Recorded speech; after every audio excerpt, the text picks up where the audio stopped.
You're listening to KZOM, Oleander Public Radio. Hello, everyone. Welcome once again to People's Guide to the Cthulhu Mythos. Join us as we talk about all kinds of creepy stuff, spooky dooky things, and stuff that's just, ooh. Buy my book. It is called The Architects of Cosmic Doom, and you can find it in the show notes. It is a collection of horror stories that predate cosmic horror as we know it, with Lovecraft and Clark Ashton Smith and everyone else. I don't know, I can't remember right now. Anyway, Robert E. Howard. Thanks, Dave. But yeah, Ambrose Bierce is actually in the book. But yeah, no, this is cosmic horror before pulps, before all that. And it covers a period of time from the mid 1800s to the early 20th century. And back to the show. By Algernon Blackwood, Part 3. At length, after a long pause, he began to talk. Queer thing, he added, in a hurried sort of voice, as though he wanted to say something and get it over. Queer thing, I mean, about that otter last night. I had expected something so totally different that he caught me with surprise, and I looked up sharply. Shows how lonely this place is. Otters are awfully shy things.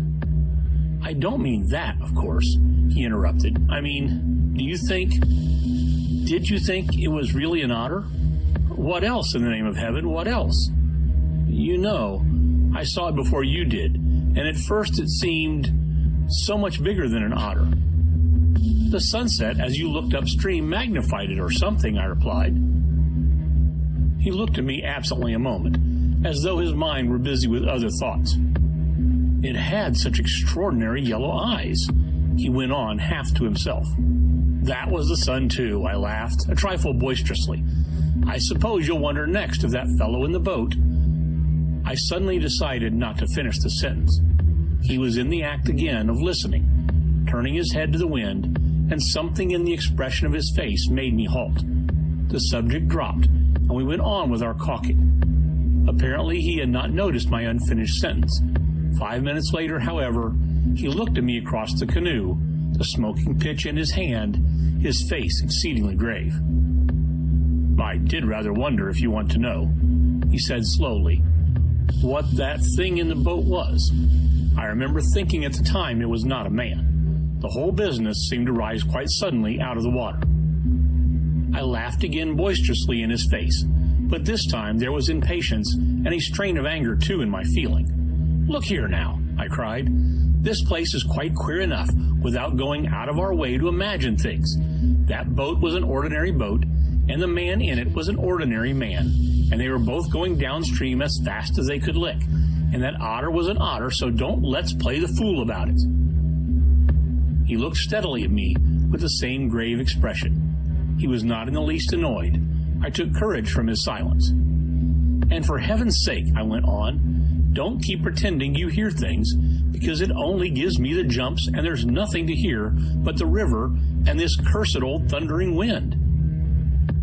You fool, he answered in a low, shocked voice. You utter fool. That's just the way all victims talk, as if you didn't understand just as well as I do. He sneered with scorn in his voice and a sort of resignation. The best thing you can do is to keep quiet and try to hold your mind as firm as possible. This feeble attempt at self-deception only makes the truth harder when you're forced to meet it.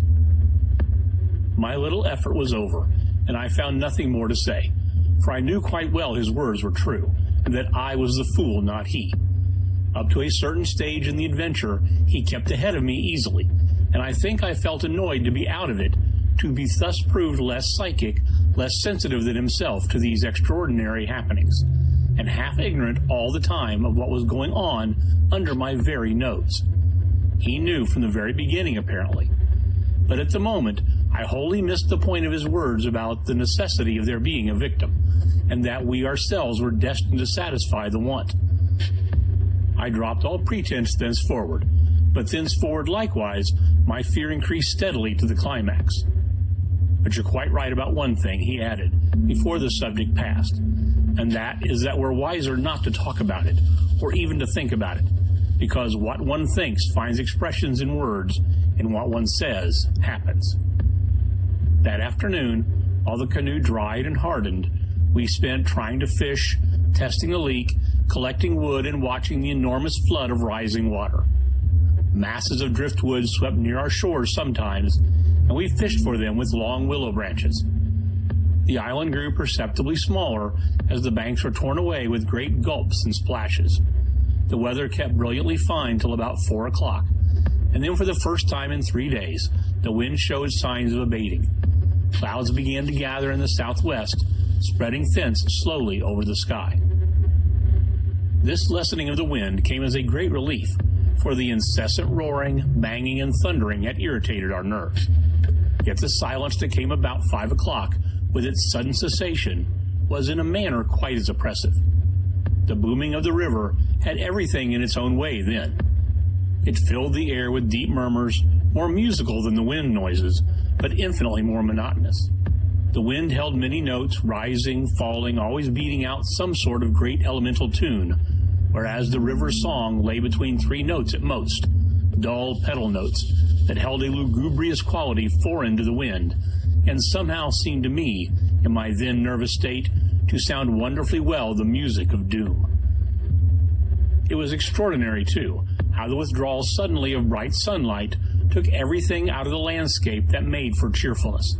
And since this particular landscape had already managed to convey the suggestion of something sinister, the change of course was all the more unwelcome and noticeable.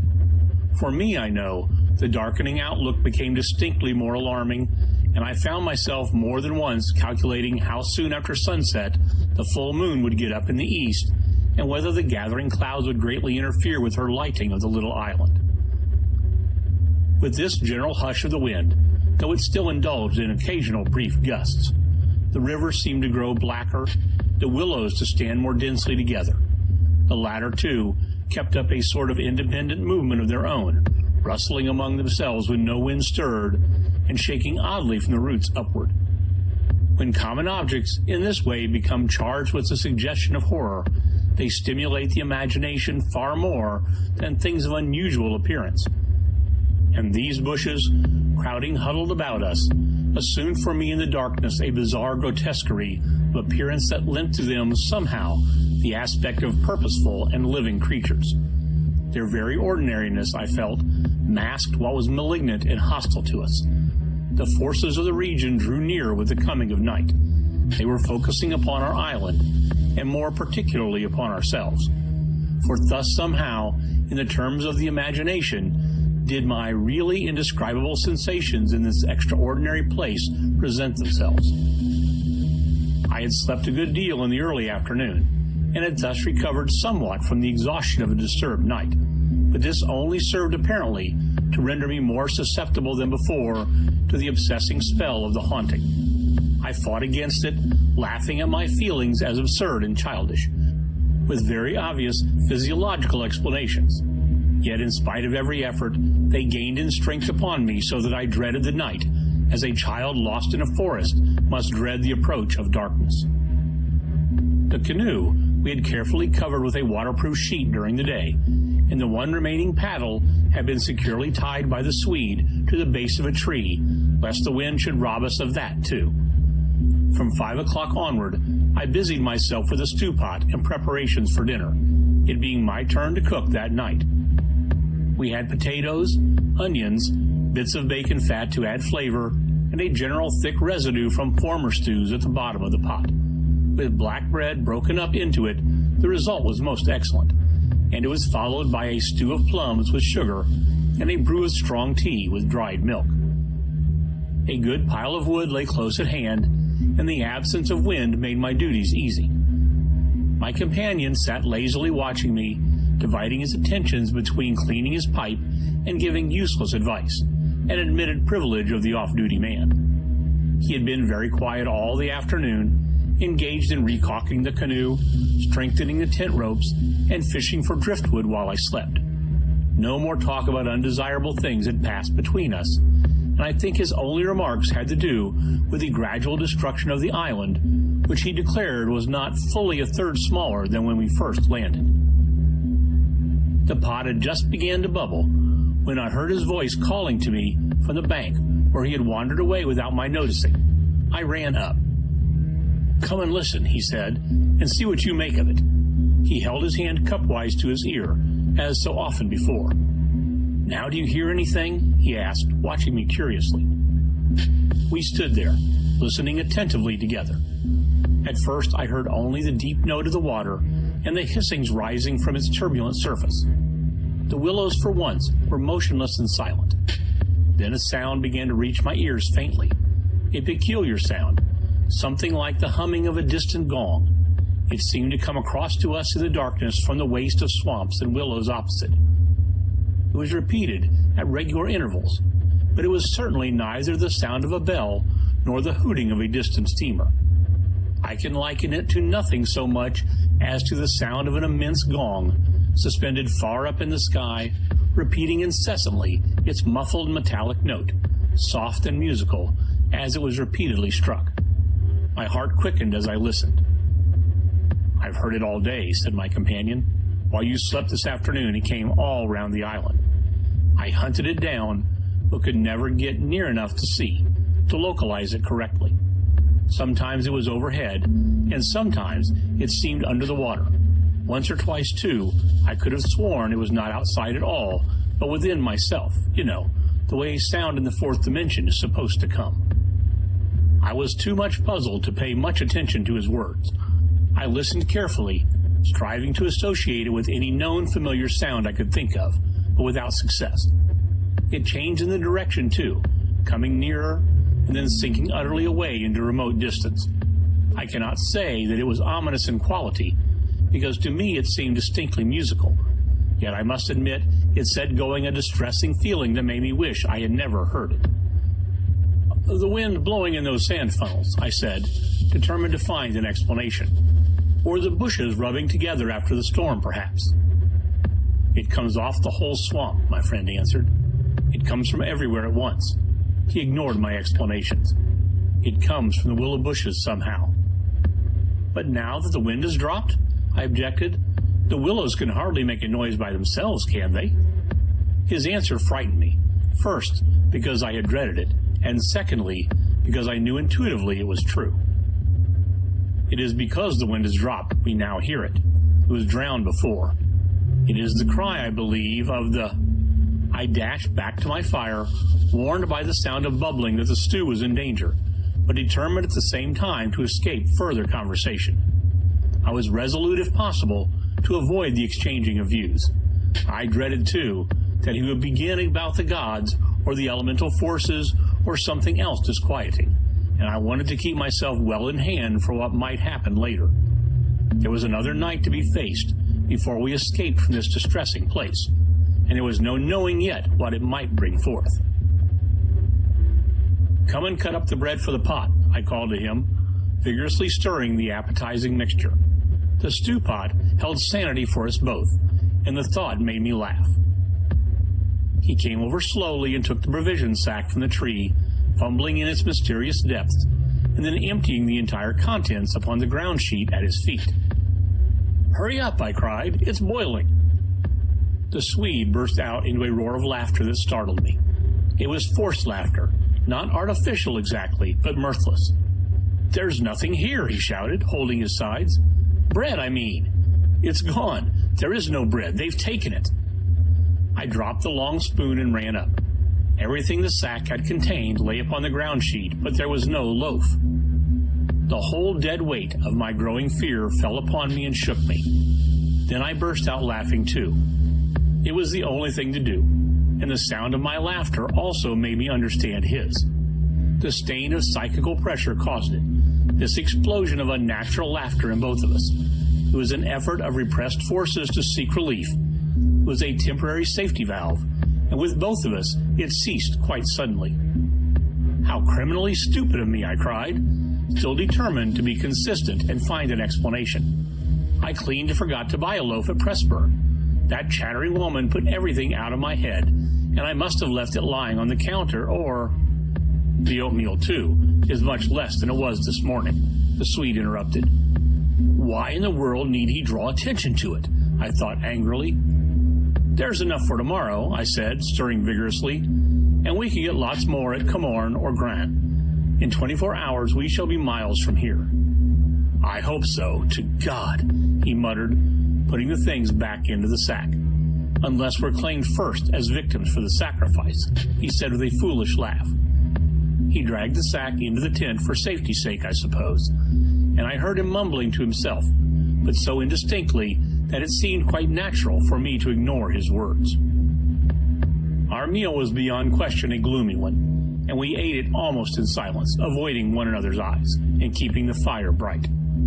Then we washed up and prepared for the night, and once smoking, our minds unoccupied with any definite duties, the apprehension that I had felt all day long became more and more acute. It was not then active fear, I think, but the very vagueness of its origin distressed me far more than if I had been able to tick it and face it squarely.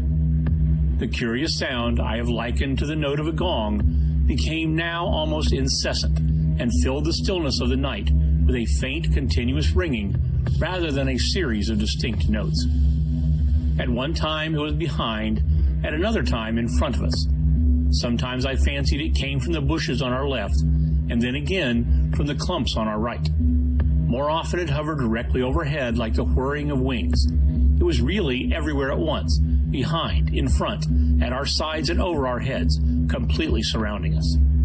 The noise really defies description, but nothing within my knowledge is like that ceaseless, muffled humming rising off the deserted world of swamps and willows.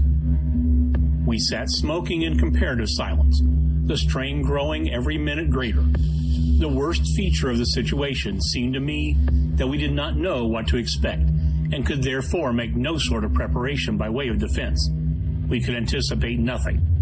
My explanations, made in the sunshine, moreover, now came to haunt me with their foolish and wholly unsatisfactory nature, and it was more and more clear to us that some kind of plain talk with my companion was inevitable, whether I liked it or not.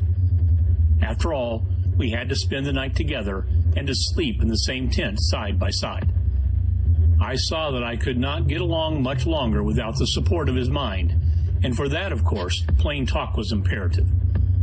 As long as possible, however, I postponed this little climax, and tried to ignore or laugh at the occasional sentences he flung into the emptiness. Some of these sentences, moreover, were confoundedly disquieting to me, coming as they did to corroborate much that I felt myself. Corroboration, too, which made it so much more convincing, from a totally different point of view. He composed such curious sentences, and hurled them at me in such an inconsequential sort of way, as though his main line of thought was secret to himself, and these fragments were mere bits he found it impossible to digest. He got rid of them by uttering them. Speech relieved him. It was like being sick. There are things about us, I'm sure, that make for disorder, disintegration, destruction, our destruction, he said once while the fire blazed between us. We've strayed out of a safe line somewhere. And at another time, when the gong sounds had come nearer, ringing much louder than before and directly over our heads, he said, as though talking to himself, I don't think a gramophone would show any record of that. The sound doesn't come to me by the ears at all. The vibrations reach me in another manner altogether, and seem to be within me, which is precisely how a fourth-dimensional sound might be supposed to make itself heard. I purposely made no reply to this, but I sat up a little closer to the fire and peered about me into the darkness. The clouds were massed all over the sky, and no trace of moonlight came through. Very still, too, everything was, so that the river and the frogs had things all their own way. It has that about it, he went on, which is utterly out of common experience. It is unknown. Only one thing describes it really. It is a non-human sound. I mean a sound outside humanity.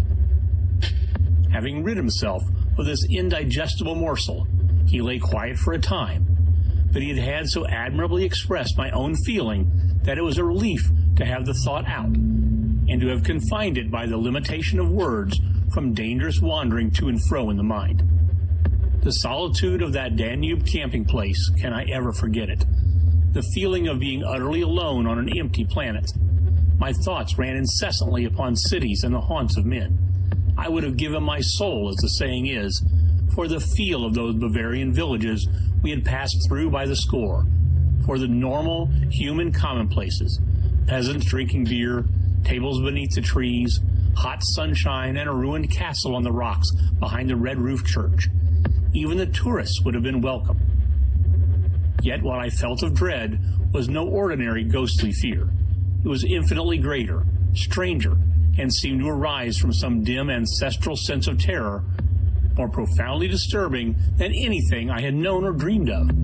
We had strayed, as the Swede put it, into some region or some set of conditions where the risks were great, yet unintelligible to us, where the frontiers of some unknown world lay close about us. It was a spot held by the dwellers in some outer space, a sort of peephole whence they could spy upon the earth, themselves unseen, a point where the veil between had worn a little thin. As the final result of too long a sojourn here, we should be carried over the border and deprived of what we called our lives, yet by mental, not physical processes.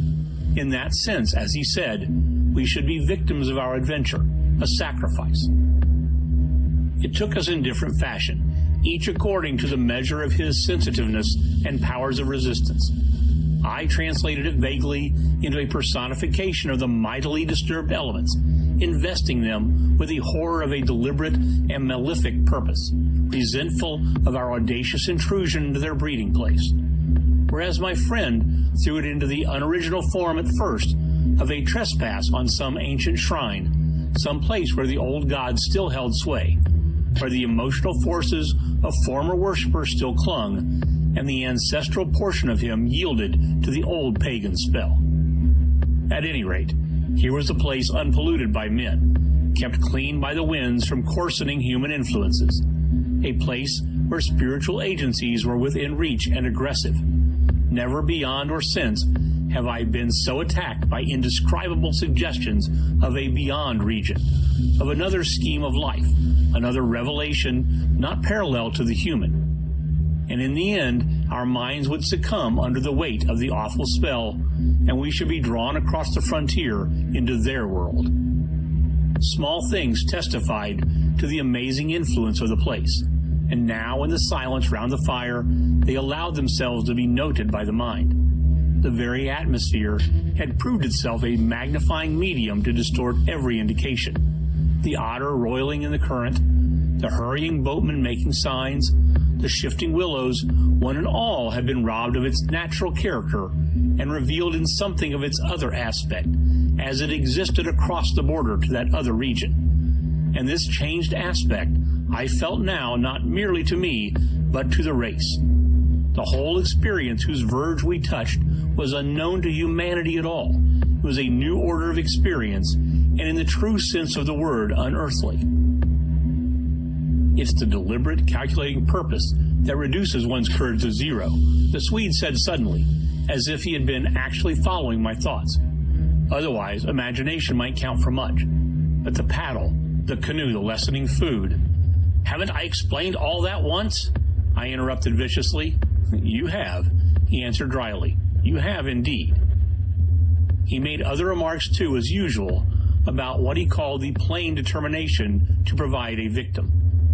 But having now arranged my thoughts better, I recognized that this was simply the cry of his frightened soul against the knowledge that he was being attacked in a vital part, and that he would be somehow taken or destroyed. The situation called for a courage and calmness of reasoning that neither of us could compass, and I have never before been so clearly conscious of two persons in me, the one that explained everything, and the other that laughed at such foolish explanations, yet was horribly afraid. Meanwhile, in the pitchy night the fire died down, and the woodpile grew small. Neither of us moved to replenish the stock, and the darkness consequently came up very close to our faces. A few feet beyond the circle of firelight, it was inky black. Occasionally a stray puff of wind set the willows shivering about us. But apart from this not very welcome sound, a deep and depressing silence reigned. broken only by the gurgling of the river and the humming in the air overhead. We both missed, I think, the shouting company of the winds. At length, at a moment when a stray puff prolonged itself as though the wind were about to rise again, I reached the point for me of saturation, the point where it was absolutely necessary to find relief in plain speech, or else to betray myself by some hysterical extravagance that must have been far worse in its effect upon both of us. I kicked the fire into a blaze and turned to my companion abruptly. He looked up with a start. "I can't disguise it any longer," I said. "I don't like this place, and the darkness, and the noises, and the awful feelings I get. There's something here that beats me utterly. I'm in a blue funk, and that's the plain truth. If the other shore was different, I swear I'd be inclined to swim for it." The Swede's face turned very white beneath the deep tan of sun and wind. He stared straight at me and answered quietly, but his voice betrayed his huge excitement by its unnatural calmness. For the moment, at any rate, he was the strong man of the two. He was more phlegmatic, for one thing. "It's not a physical condition we can escape from by running away," he replied, in the tone of a doctor diagnosing some grave disease. "We must sit tight and wait. There are forces close here that could kill a herd of elephants in a second as easily as you or I could squash a fly. Our only chance is to keep perfectly still. Our insignificance perhaps may save us." I put a dozen questions into my expression of face, but found no words. It was precisely like listening to an accurate description of a disease whose symptoms had puzzled me. "I mean that so far, although aware of our disturbing presence, they have not found us, not located us, as the Americans say," he went on. "They're blundering about like men hunting for a leak of gas. The paddle and canoe and provisions prove that. I think they feel us, but cannot actually see us. We must keep our minds quiet. It's our minds they feel. We must control our thoughts, or it's all up with us." "Death, you mean?" I stammered, icy with the horror of his suggestion. "Worse by far," he said. "Death, according to one's belief, means either annihilation or release from the limitation of the senses, but involves no change of character. You don't suddenly alter just because the body's gone. But this means a radical alteration, a complete change, a horrible loss of oneself by substitution, far worse than death, and not even annihilation. We happen to have camped in a spot where their region touches ours, where the veil between is worn thin. Horrors, he was using my very own phrase, my actual words. So that they are aware of our being in their neighborhood. But who are aware, I asked. I forgot the shaking of the willows in the windless calm, the humming overhead, everything except that I was waiting for an answer that I dreaded more than I can possibly explain. He lowered his voice at once to reply, leaning forward a little over the fire, an indefinable change in his face that made me avoid his eyes and look down upon the ground. All my life, he said, I have been strangely, vividly conscious of another region, not far removed from our own world in one sense, yet wholly different in kind, where great things go on unceasingly, where immense and terrible personalities hurry by, intent on vast purposes compared to which earthly affairs, the rise and fall of nations, the destinies of empires, the fate of armies and continents, are all as dust in the balance. Vast purposes, I mean, that deal directly with the soul and not indirectly with more expressions of the soul. I suggest just now, I began, seeking to stop him, feeling as though I was face to face with a madman. But he instantly overbore me with his torrent that had to come. You think, he said, it is the spirit of the elements, and I thought perhaps it was the old gods. But I tell you now it is neither. These would be comprehensible entities, for they have relations with men, depending upon them for worship or sacrifice, whereas these beings who are now about us have absolutely nothing to do with mankind, and it is mere chance that their space happens just at this spot to touch our own. The mere conception, which his words somehow made so convincing as I listened to them, there in the dark stillness of that lonely island, set me shaking a little all over. I found it impossible to control my movements. "And what do you propose?" I began again. a sacrifice.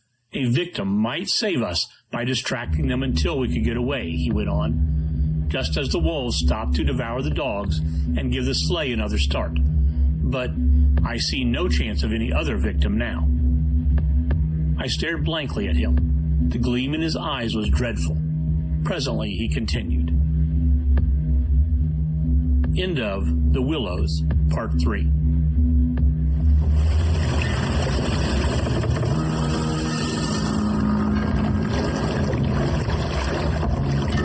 Welcome to Innsmouth, stranger. Hi, I'm Rob Whiten from the Innsmouth Book Club. Join me and my fellow guide John Chadwick as we take you on a fortnightly tour of Innsmouth. We visit places such as the Picture House, the Library and Innsmouth Museum to discuss all aspects of weird fiction, whether it be book, film, music, TV or art. As well as that, we stop over at the Gilman House to have a chat with a resident guest. That includes authors, artists, musicians, in fact Lovecraftian creatives of all types. You can find our free shows on Patreon, and there you can also sign up as a patron, which brings you bonus content, plus a monthly PDF copy of Innsmouth News, which features articles, author spotlights, all the latest news and reviews, and more. You can find us at patreon.com/InnsmouthBC. We hope to see you soon, because remember, Innsmouth isn't just a place, it's a state of mind. Check out the show notes or go to pgttcm.com for more information. And also check us out on Facebook, Instagram, YouTube, and all the other places where podcast stuff exists. All right, back to the show. In Legacy Door, a lurker from space casts a shadow over time. We opened our eyes upon the human world. We found ourselves lying on an especially yielding bed in a room displaying scattered relics of their shallow past, tied together by more recently produced items meant to blend with the relics. Typical. A sensitive journalist dreams of unknown lives. Seems like every time I close my eyes, they get stronger. I can't even say the last time I had a normal sleep, let alone a dreamless one. An outspoken lawyer defends the suspect in an unspeakable crime. And that client was Jonathan Strauss, held for the murder of his daughter Abigail and her companion Harrison Reese. And a stalwart investigator tries to drag it all into the light. Some of the Reeses and the Strausses have been involved with something that seems to include an obsession with bloodlines and longevity for at least decades. Legacy Door is a weekly cosmic horror mystery podcast. An ensemble of actors tell a story, also available in paperback, Kindle, and audiobook. Available now.